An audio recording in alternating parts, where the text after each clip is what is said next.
नमस्कार मित्रांनो, तू ही रे माझा मितवा मालिकेच्या आजच्या भागामध्ये आता अंजली घर सोडून निघालेली असते.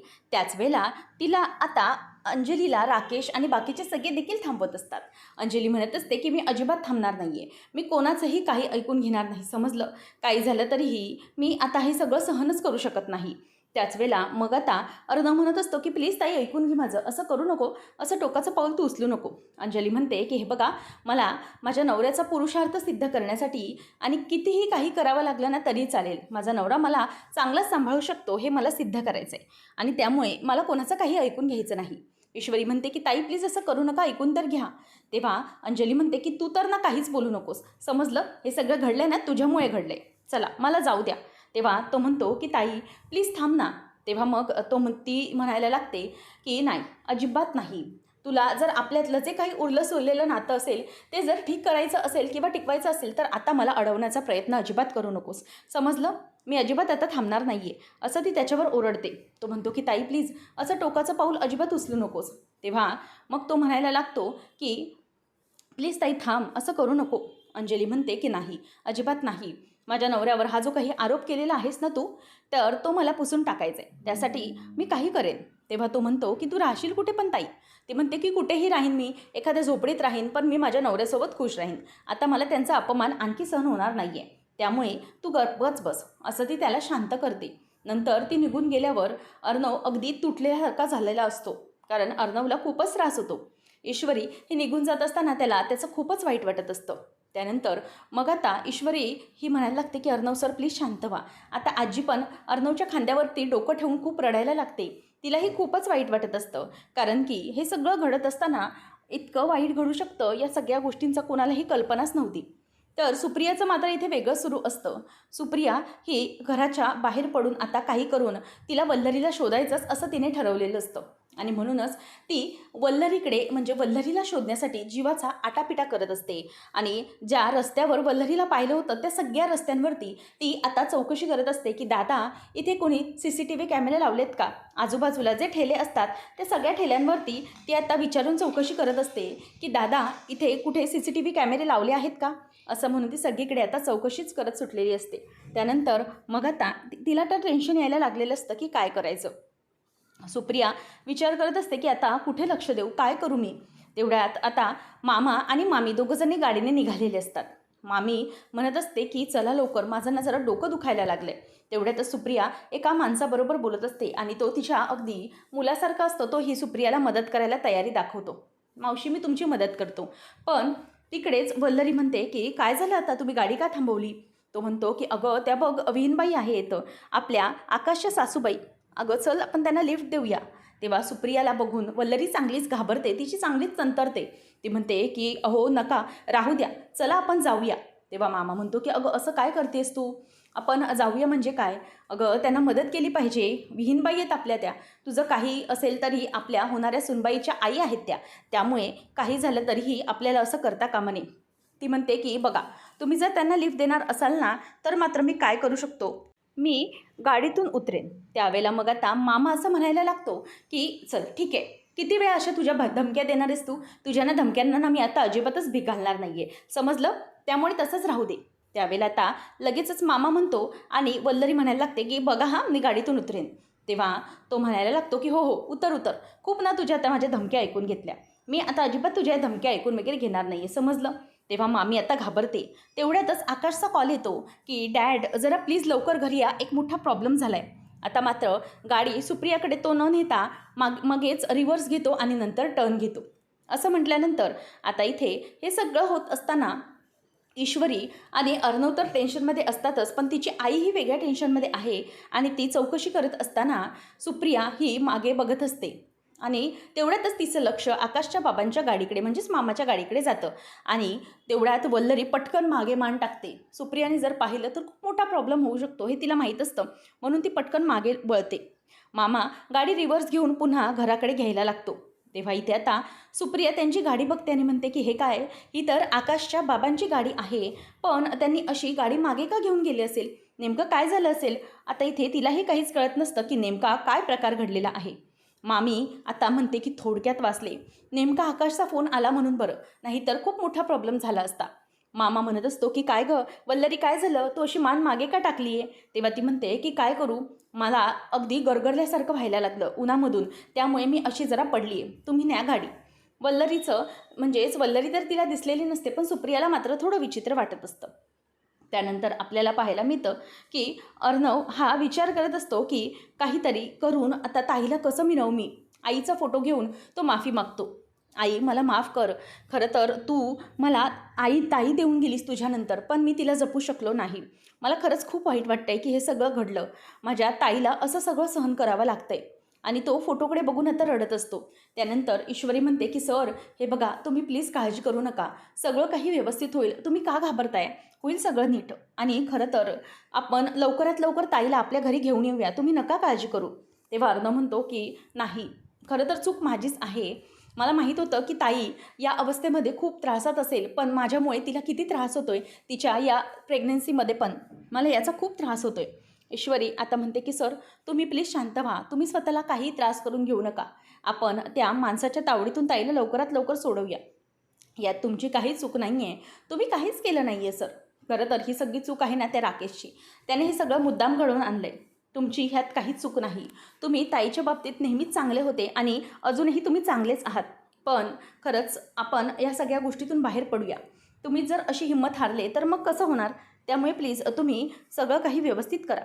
आणि मग ती म्हणते की तुम्ही हौसला रखा सर, काही झालं तरीही तुम्हाला लवकरात लवकर आपल्या ताईला घेऊन यायचं आहे ना, त्यासाठी आपल्याला काही करावं लागलं तरी चालेल, पण आपण ताईला लवकरात लवकर घेऊन येऊया.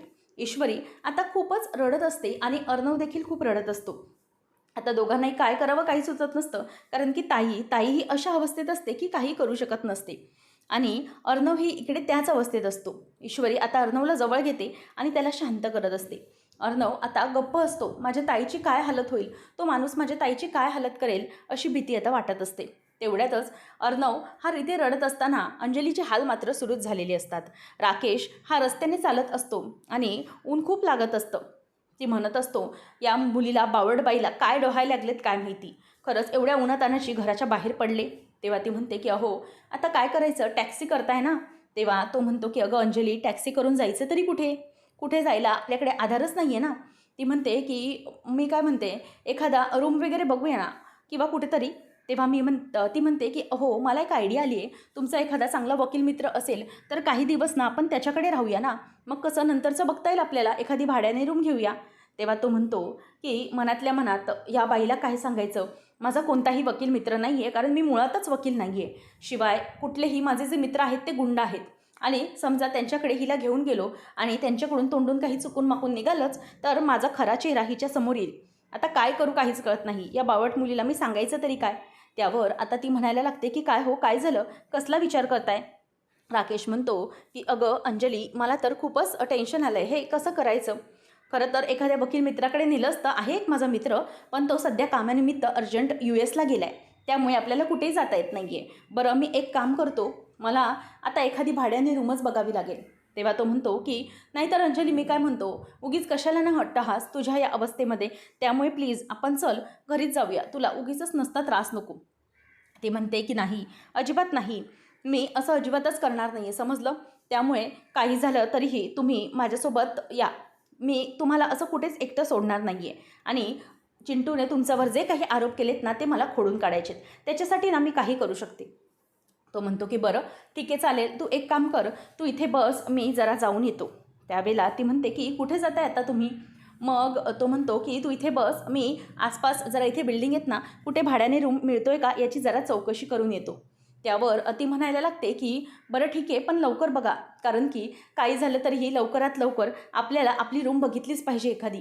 तो म्हणतो की बरं तू इथे थांब, मी बघतो काय करायचं ते. त्यानंतर मग आता अंजली ही त्याला म्हणत असते की तुम्ही इथे लवकर या, हां मी पण येते आहे, इथे थांबली आहे, लवकर जाऊन या. तेव्हा तो म्हणतो की चालेल, तू इथेच बस. आता डोक्यावरती ऊन खूप असतं आणि अंजलीला खूपच त्रास होत असतो. ती विचार करते की काय करू मी, मला तर या सगळ्याचा खरंच खूप त्रास होतो आहे आणि म्हणूनच तिला खूपच जास्त ताण वाटत असतो. अंजली आता तिथेच थांबलेली असते. राकेश पुढे निघून येतो आणि म्हणतो की बापरे, खरंच आता या मुलीला काय भिकेचे डोहाळे लागलेत काय माहिती. नवऱ्यावरच्या प्रेमापोटी ही बावळट बायको मला बंगल्यातून मस्तपैकी बाहेर रस्त्यावर घेऊन आली. मस्तपैकी रस्त्यावरून बंगल्यात राहायला गेलो होतो. आता सगळी काही वाट लावून ठेवली. काय करायचं ना ते काहीच कळत नाही आहे. आता मला या दोघांच्या भांडणामध्ये, बहिणी भावांच्या भांडणामध्ये नाश्ता न करता घरातून निघालो. त्यामुळे खरंच खूप भूक लागली. आता करू काय मला काहीच समजत नाही आहे. काही केलं तरी मला ते सगळं करायलाच पाहिजे. मग नंतर तो म्हणायला लागतो की नाही, नक्कीच काहीतरी बघितलं पाहिजे. आता त्याला खूप जास्त टेन्शन आलेलं असतं. म्हणूनच तो ठरवतो की पहिले तर नाश्ता करून घेतो काहीतरी, कारण खूप भूक लागली आहे. या बावळट बायकोला काय, तिचं काही झालं तरी तिला काही फरक नाही पडणार, पण मला तरी नाश्ता करायला पाहिजे. जाऊ दे, हिला मरू दे इथे उपाशी. अशी उन्हातानात जराशी बसली ना की मग आठवेल तिला एसी, आणि मग आठवेल घर. त्यापेक्षा थोडा वेळ इथेच राहू दे तिला, असं म्हणून आता तो तिला तिथेच टाकतो. आणि राकेश मात्र मस्तपैकी खाण्यासाठी आजूबाजूचे जे स्टॉल असतात तिकडे पळतो. आणि अंजलीला डोक्यावरती उन्हाच्या खूप झळा लागत असतात. डोक्यावरती खूप ऊन असतं, त्याचा तिला खूप त्रास होत असतो. ती म्हणते की कधी येत आहेत हे आता काय माहिती. थोडा वेळ इथेच बसून राहते. पाणी पण नसतं जवळ, त्यामुळे तिला त्याचाही त्रास होत असतो. गपचूप आपली अशीच बसून असते. आता राकेश हा तिथून लांबून बघतो आणि स्टॉलवर जाऊन मस्तपैकी नाश्ता करायला लागतो. त्याच्याकडे दुसरं काही नसतं, त्यामुळे निदान मॅगी तरी खायचं ठरवतो. आता त्या माणसाला म्हणतो की मला एक प्लेट दे, आणि तो खायला सुरुवात करतो. त्याच वेळेला इथे आता अंजली मात्र लांबून बसलेली असते. राकेश दुसऱ्या बाजूला बसून मस्तपैकी खायला सुरुवात करत असतो. तर अर्णवचं इथे वेगळं सुरू असतं. अर्णवने शिर्केला कामाला लावून म्हणालेलं असतो की तुमचं सगळं अर्जंट काम बाजूला ठेवा, शिर्के आणि ताईच्या मागे माणसं लावा. ताई कुठे किती काय करते, कुठे तिच्याकडे सगळीकडे लक्ष ठेवलं पाहिजे, कारण की खूप मोठा प्रॉब्लेम होऊ शकतो. माझ्या ताईला काही होता कामा नये, समजलं, असं तो आता ओरडतो. त्यावेळेला ईश्वरी म्हणते की सर हे सगळं ना खूपच टेन्शनमध्ये, मला कळत नाही आहे नक्की करायचं तरी काय. त्यावेळेला अर्णव म्हणत असतो की हे बघ मी सिंदूर, एक गोष्ट लक्षात घे, काही झालं ना तरी ताईला मला माणसांकडून शोधून काढलं पाहिजे, आणि नेमकं ताईच्या बाबतीत काय करतोय तो माणूस हे मला असं कळायला हवं. मला असंच तिला वाऱ्यावर सोडून चालणार नाही. ईश्वरी म्हणते की सर सॉरी, खरं तर नाही, सगळं माझ्यामुळे घडलं. तेव्हा अर्णव म्हणतो की मिस इंदोर, अगं असं काय बोलते तू, तू काय या सगळ्याचं गिल्ट घेते, तुझ्यावर घेतेस. ईश्वरी म्हणते की हो, खरं तर मी त्यावेळेला ते शलाका मर्डर केसबद्दल तुम्हाला चौकशी करूया असं म्हणालेच नसते, किंवा तुम्हाला म्हणाले नसते ना की आपण जाऊया आणि तिच्या मर्डरबद्दल काहीतरी शोधूया, तिच्या गावी जाऊया, तर नाही सगळं घडलंच नसतं. आणि तो राकेश कसा आहे माहिती आहे ना, त्याने हे सगळं मुद्दाम घडवून आणलेलं आहे. त्यावेळेला मग आता अर्णव म्हणायला लागतो की नको काळजी करूस तू, होईल सगळं व्यवस्थित. ईश्वरी म्हणते की हो, पण सर काही झालं तरीही काळजी वाटणारच ना, किती काही झालं तरीही या सगळ्या गोष्टीतून मला भीती वाटत आहे. तेव्हा मग अर्णव म्हणतो की मिस इंदोर नको काळजी करूस तू, होईल सगळं व्यवस्थित. तेव्हा अर्णव म्हणत असतो की ईश्वरी हे बघ, किती काही झालं तरीही एक गोष्ट कायम लक्षात ठेव की तू काहीच केलेलं नाही आहे. हे सगळं ना त्या मूर्ख राजेशमुळे घडते. त्याने त्या दिवशी जर डोहाळे जेवणाला हा तमाशा घातला नसताना तर आपल्या ताईची स्थिती ठीक असली असती, आणि ती इथे आता आपल्यासोबत असली असती. पण नाही, त्याला हे सगळं करणं हे निव्वळ बावळटपणाचं वाटतंय. पण काही झालं तरीही त्याला आता बघायचं आहे मला काय करतोय ते. तेव्हा आता राकेश हा त्या माणसाला विचारतो की किती झाले रे. तो म्हणतो की साहेब 130 रुपया. मग त्याच्याकडे असतात 150 रुपये. तो त्याला पैसे देतो आणि 20 रुपये रिटर्न आल्यानंतर म्हणतो की बरं मला सांग की 20 रुपयात काय येईल. तेव्हा तो म्हणतो की साहेब वडापाव आहे का. तेव्हा मग त्याला तो म्हणतो की ठीक आहे, एक वडापाव दे. मग नंतर राकेश वडापाव घेतो आणि म्हणतो की वडापाव तर वडापाव, जाऊ दे, हिला जोवर तिची किंमत कळत नाही ना तोपर्यंत बरोबर तिला समजेल. वडापाव तर वडापाव खाऊ दे, तिच्यावर काय दिवस आले ते तिला समजलं पण पाहिजे, असं राकेश आता म्हणायला लागतो. नंतर सगळेजण शांत बसलेले असतात. मामा आणि मामी पण आलेले असतात. मामा म्हणतो की अरे काय चाललं हे सगळं. आणि ईश्वरी मला सांग, ती घर सोडून गेली तरी कशी. मग लगेचच आजी म्हणते की खूप समजवलं, खूप सांगितलं, परंतु तरीही अजिबात ऐकली नाही आहे ती. ती जावई बापूंसोबत निघूनच गेली. मग त्यानंतर आता लगेचच ती आहे कुठे आता असं विचारल्यावर अर्णव म्हणतो की मामा नाही, मला काहीच माहिती नाही आहे ती कुठे येते. खरंच तिचा काहीच पत्ता नाही आहे, माणसांना मी लावलं आहे कामाला. तेव्हा आता मामी म्हणायला लागते की खरंच अर्णव, पण काय गरज होती या सगळ्याची, तिला थांबवता आलं नव्हतं का. अरे तिची परिस्थिती काय बघितलंस ना, 8वा महिना सुरू झाला आहे, त्यात तिला बीपीचाही त्रास सुरू झाला आहे, म्हणजे तिला जर काही झालं तर. तेव्हा ईश्वरी म्हणते की मामी, मी ना खूप समजवण्याचा प्रयत्न केला, आम्ही सगळ्यांनीही खूप थांबवण्याचा ताईंना प्रयत्न केला, पण ना ताई अजिबातच ऐकून घ्यायला तयार नाही आहेत, म्हणूनच हा सगळा प्रॉब्लेम झाला आहे. मी समजावलं पण ते ऐकतच नाही आहे. तेव्हा मग वल्लरी म्हणते की हे बघ, तुझं ना तोंड जरा बंदच ठेव, तू काय आहेस ना ते मला चांगलंच माहिती आहे, त्यामुळे ना तू उगाचच मला समजवण्याचा काही प्रयत्न करू नकोस, तू तुझं काय ते कर. असं म्हणून आता ती तिच्यावर ओरडते आणि म्हणते की खरं तर तुझ्यामुळेच झाले. तुझी ती मैत्रीण कोणती शलाका, तिचा संबंध नको तो तू जावई बापूंबरोबर जोडलास आणि त्यामुळे हा सगळा प्रॉब्लेम झाला आहे, समजलं? तेव्हा आता लगेचच वल्लरी म्हणत असते की तुझ्यामुळे. मामा म्हणतो की अगं बस, हे काय करतेस वल्लरी तू, उगीचच नको ते काय. तेव्हा ती म्हणते मग काय, या दोघांनी वड्याचं तेल वांग्यावर काढल्यासारखं जावई बापूंवरती आरोप केले. तेव्हा अर्णव पण चिडतो आणि म्हणतो की हे बघ मामी, असं काही नाही आहे, तुला जे काही आहे ते माहीत नाही आहे, त्यामुळे प्लीज तू जरा शांत राहा. तेव्हा आता वल्लरी गप्पच बसते. मामा म्हणतो की वल्लरी अगं प्रसंग काय, बोलतेस काय, जरा शांत बस ना. तेव्हा मग आता तिला गप्प बसावं लागतं. अर्णव म्हणतो की आता काय करू मी, मला पण काहीच कळत नाही आहे. त्याचबरोबर आता इथे अर्णव म्हणत असतो की तू काळजी करू नकोस आजी, आपण नक्कीच ताईला घरी आणूया परत. तो राकेश काय करतो हे बघूया, त्यानंतर आपल्याला पुढे काय ते ठरवता येईल.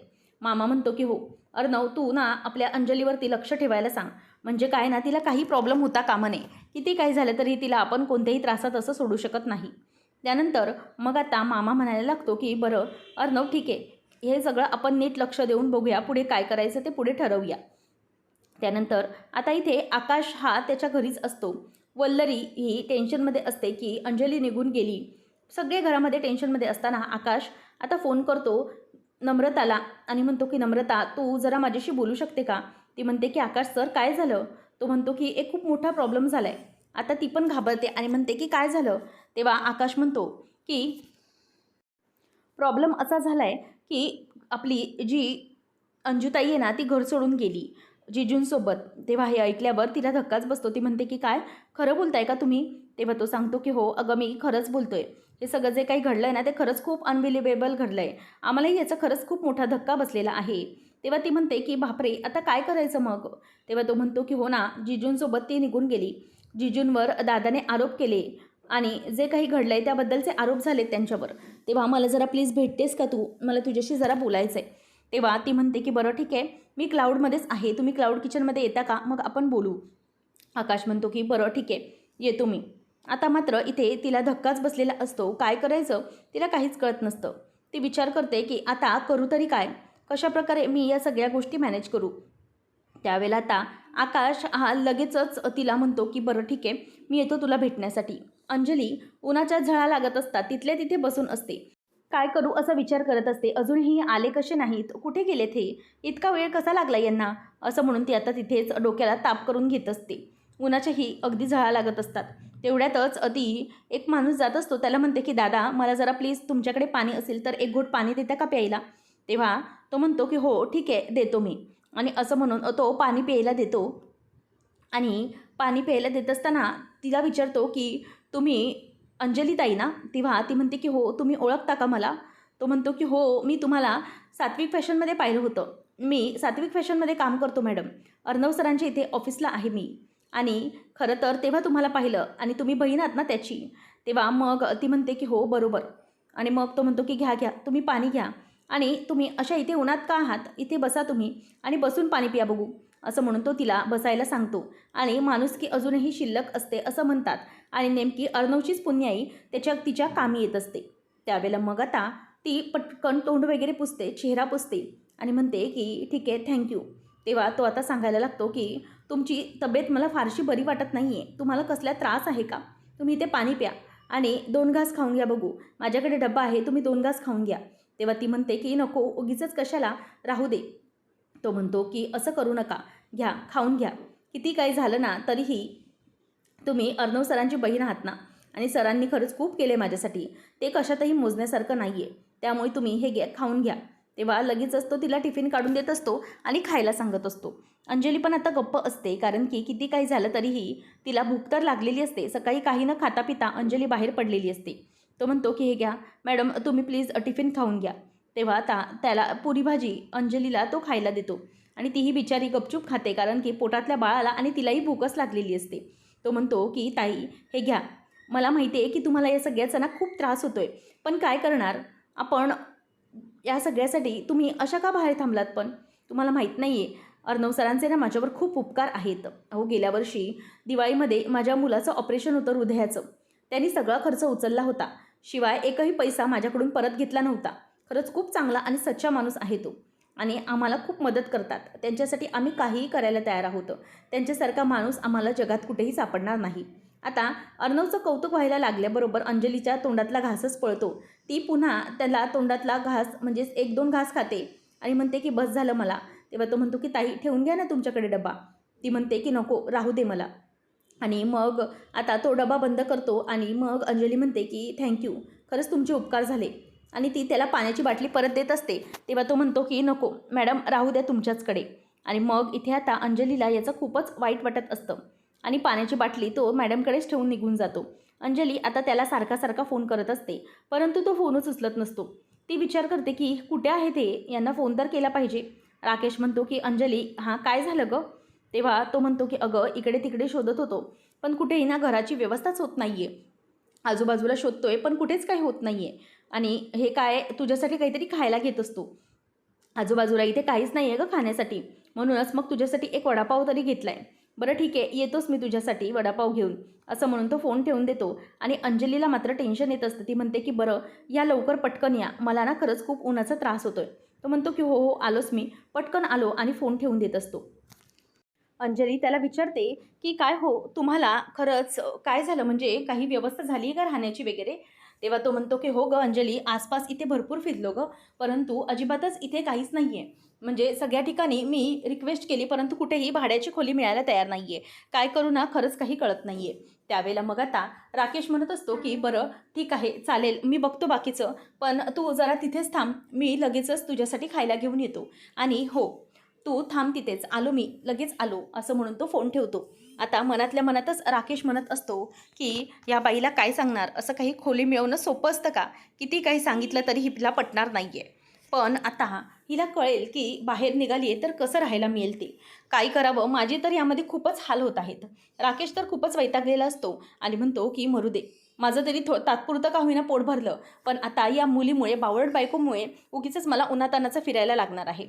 नंतर आता इथे हे सगळं होत असताना आकाश येतो आणि नम्रतासोबत बोलतो आणि म्हणतो की मला तर ना खरंच काही कळत नाही आहे. जिजूंवरती आरोप केले आहेत त्यामुळे ताईला राग आला आहे आणि ताई घर सोडून निघून गेली. काय करायचं ना काहीच कळत नाही. त्यावेळेला मग आता ती म्हणायला लागते की मला कळतंय, पण मला असं वाटतं की जिजू जे आहेत ते उगीचच कोणावर आरोप करणार नाहीत ना. तेव्हा आकाश म्हणतो की हो मलाही तेच वाटतंय, मी दादाला चांगलंच ओळखतो, काही झालं तरी दादा उगीचच कोणावर असा आरोप करणार नाही, त्याला काहीतरी कारण नक्कीच असू शकतं, म्हणूनच हे सगळं घडलं आहे. मग मनातल्या मनातच नमो म्हणते की आकाश सरांना मी सांगू तरी कसं की हे सगळं जे काही घडलं आहे ना त्यामध्ये राकेशची चुकी आहे, राकेशच यामध्ये जबाबदार आहे. पण काय करणार, या सगळ्यामध्ये आता अंजली ताईचं वाट लागत आहे, पण त्या बिचाऱ्या त्यांना तरी कुठे माणूस माहीत आहे की हा माणूस कसा येतो. आता त्या दोघांचा तो विषय चालू असताना सुप्रिया तिथे येते आणि म्हणते की बापरे, आता ह्या दोघांचाही हा विषय चालू आहे म्हटल्यावर काय बोलायचं काहीच कळत नाही आहे. सुप्रिया विचार करते की नक्कीच काहीतरी गडबड आहे, अंजलीताई कुठेतरी गेल्यात आणि जर समजा चुकून माकून यांनी सांगितलं म्हणजेच नमूने आकाशला काही सांगितलं तर उगीचच घरात प्रॉब्लेम होतील. त्यानंतर मग आता हे सगळं होत असताना नम्रता म्हणत असते की पण आकाश सर तुम्हाला एक गोष्ट सांगू का मी, तसं बघायला गेलं तर या सगळ्या गोष्टींमध्ये पडायला काहीच हरकत नाही, पण उगीचच ना असं म्हणून ती काहीतरी बोलायला चाललेली असते.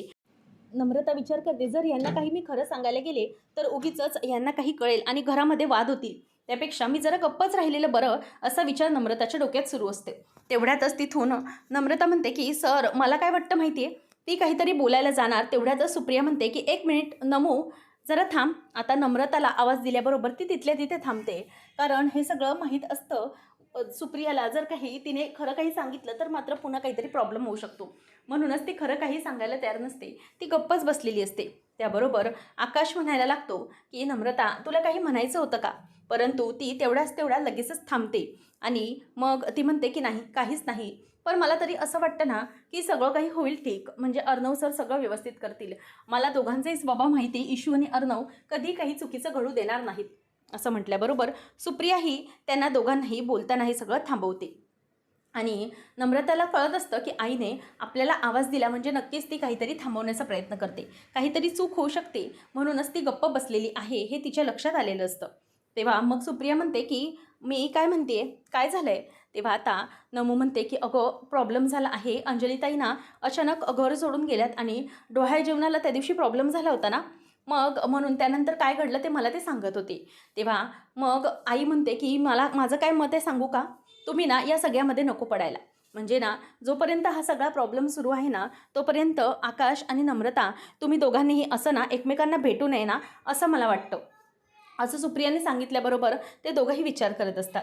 अर्णव हा एका ठिकाणी बसलेला असतो. ईश्वरी त्याच्यासाठी ब्लॅक कॉफी घेऊन येते आणि म्हणते की अर्णव सर हे घ्या तुमच्यासाठी ब्लॅक कॉफी. म्हणजे जरा तुमची ब्लॅक कॉफी पिऊन तुमचं डोकं जरा थंड होईल त्यासाठी ही ब्लॅक कॉफी घ्या. तेवढ्यातच अर्णवला कॉल येतं. तो म्हणतो की कोण? तेव्हा मग तो समोरून म्हणतो की सर मी तुमच्याकडे एक काम करतो. सावंत नाव आहे माझं. सात्विक फॅशनमध्ये एम्प्लॉई आहे. मग अर्णव म्हणतो ऑल राईट बोला मग.